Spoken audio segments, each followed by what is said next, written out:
안녕하십니까. 좋은 아침입니다. 오늘도 여호와의 회의에 오신 분들을 환영합니다. 또 새로운 한 주간이 시작되어졌습니다. 이번 주간을 통해서 또 우리에게 말씀하실 하나님의 음성을 듣기를 바랍니다. 오늘 주신 말씀은 열왕기하 15장 29절입니다. 이 말씀 제가 받들어 읽습니다.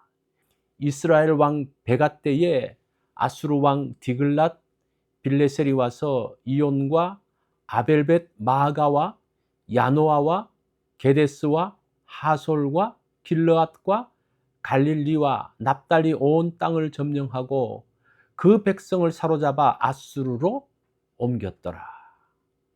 오늘 말씀의 제목은 라이벌입니다.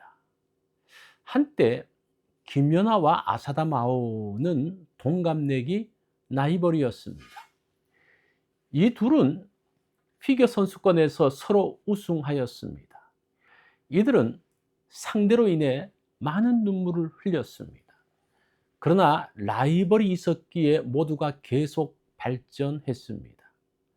라이벌은 경쟁자며 피할 수 없는 호족수입니다. 라이벌이 있으면 아주 힘듭니다. 라이벌 때문에 긴장을 늦출 수 없습니다. 라이벌로 인해서 계속 노력하기에 실력이 향상됩니다. 남왕국과 북왕국은 라이벌 관계에 있습니다. 한 나라에서 나뉘어졌지만 서로를 견제합니다. 두 나라는 전쟁을 하기도 했고 때로는 혼인동맹으로 좋은 관계를 맺기도 했습니다. 북왕국의 베가가 왕이 되면서 다시 긴장이 돌기 시작합니다. 급기야 베가 왕은 아람과 손을 잡고 남왕국 유다를 칠 계획을 세웁니다. 29절 말씀을 다시 한번 봅니다. 이스라엘 왕 베가 때에 아수르 왕 디글랏 빌레셀이 와서 이온과 아벨벳 마아가와 야노아와 게데스와 하솔과 길르앗과 갈릴리와 납달리 온 땅을 점령하고 그 백성을 사로잡아 아수르로 옮겼더라. 이 사실을 안 유다 왕 아하스는 그들을 막기 위해서 아수르 왕 디글랏 빌레셀에게 요청했습니다. 그것을 위해서 성전과 왕궁의 은과 금을 예물로 보냈습니다. 그 결과 유다와 아수르 연합군이 만들어졌습니다. 다시 이 두 나라 사이에 힘이 균형이 만들어지고 호족수가 되었습니다. 이때 이사야 선지자는 왕이 아수르를 부르는 것에 대해서 반대했습니다. 아람과 북왕국 연합은 연기나는 그루터기에 불과하기에 유다를 이기지 못한다고 했습니다. 이사야는 아하스 왕에게 징조를 구하라고 했습니다. 아하스는 징조를 구하지 않겠다고 하죠. 자기가 하고 싶은 대로 하겠다는 말입니다. 그때 이사야는 임마누엘의 징조를 주었습니다.